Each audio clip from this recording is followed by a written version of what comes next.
Haïti vit l'un des pires moments de son existence. Un reculement démocratique inquiétant, une instabilité institutionnelle préoccupante, une crise sécuritaire étouffante, une situation humanitaire déshumanisante. Nos enfants, nos jeunes, nos filles, nos femmes sont tués, violentés, humiliés.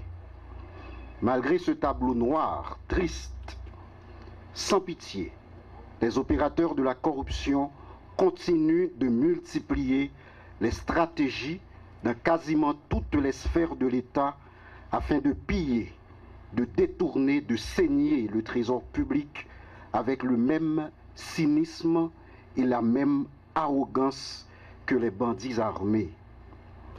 Que ceci soit clair, de notre lieu à l'ULCC, nous ne faisons aucune différence entre ceux qui nous terrorisent, qui assassinent la population civile, et ceux qui nous volent et qui s'enrichissent illicitement.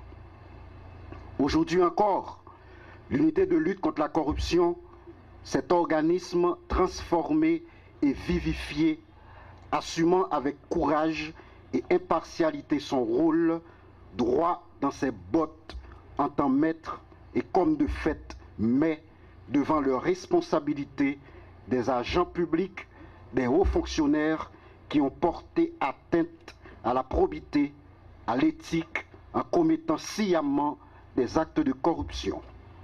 6 rapports d'enquête dont les résumés exécutifs sont rendus publics aujourd'hui vont être remis au commissaire du gouvernement. Il s'agit des dossiers de l'ancien directeur général de l'OFATMA, de l'ancien protecteur du citoyen, de l'ancien directeur de l'immigration et de l'émigration, des cadres de la direction de la DIE et des centres de réception et de livraison des documents d'identité et d'autres fonctionnaires dans les régions. Ils sont reprochés des infractions de détournement de biens publics, d'abus de fonction, de passation illégale de marchés publics, de prise illégale d'intérêt, d'entrave au bon fonctionnement de la justice, de concussion, de favoritisme, d'association de malfaiteurs, de faux et usage de faux en écriture publique et d'usurpation de titres. Ces faits graves qui contreviennent aux valeurs sociales protégées ont été minutieusement documentés par nos enquêteurs aguerris, professionnels et compétents.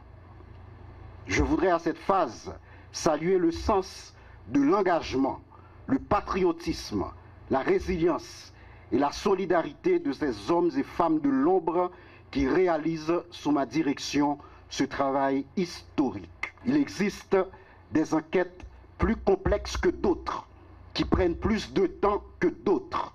Je veux m'adresser aux dénonciateurs, aux lanceurs d'alerte. Soyez-en certains que toutes nos enquêtes aboutiront.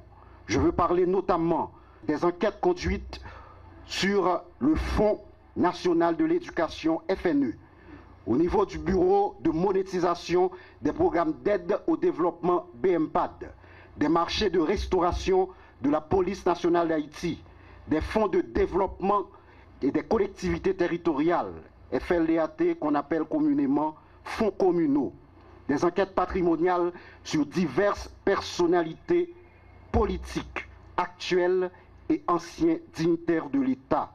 L'ULCC qui, à partir de ce jour, transmet sous ma direction au total 56 rapports d'enquête sur des faits accablants de corruption, ne fléchit pas, ne transige pas, mais plutôt exige des comptes.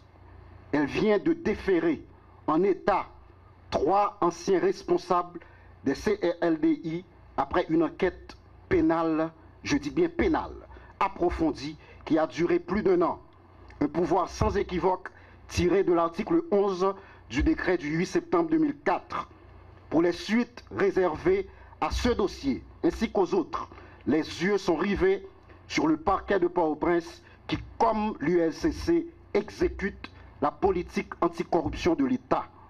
Enfin, chaque journaliste ici présent sortira de ces lieux avec un résumé exécutif de chaque rapport d'enquête, comme me l'autorise l'article 9 du décret qui crée l'ULCC. À présent, nous tenons à énumérer l'ensemble des rapports d'enquête qui sont transmis à la justice aujourd'hui.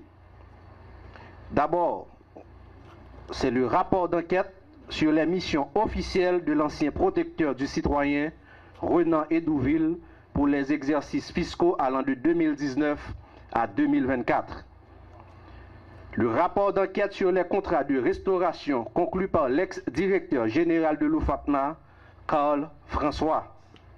Rapport d'enquête sur des suspicions de corruption dans la production des passeports au sein de la direction de l'immigration et de l'émigration pour la période allant de septembre à décembre 2024, qui concerne particulièrement l'ancien directeur Stéphane Vincent.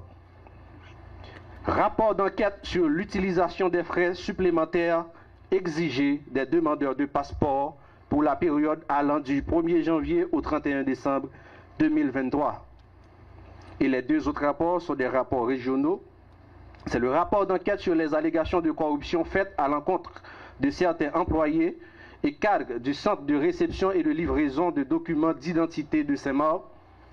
Et enfin, le rapport d'enquête concernant le chef du service de l'enregistrement et des opérations domaniales à la direction départementale des impôts du centre DDIC, Guerline Joseph.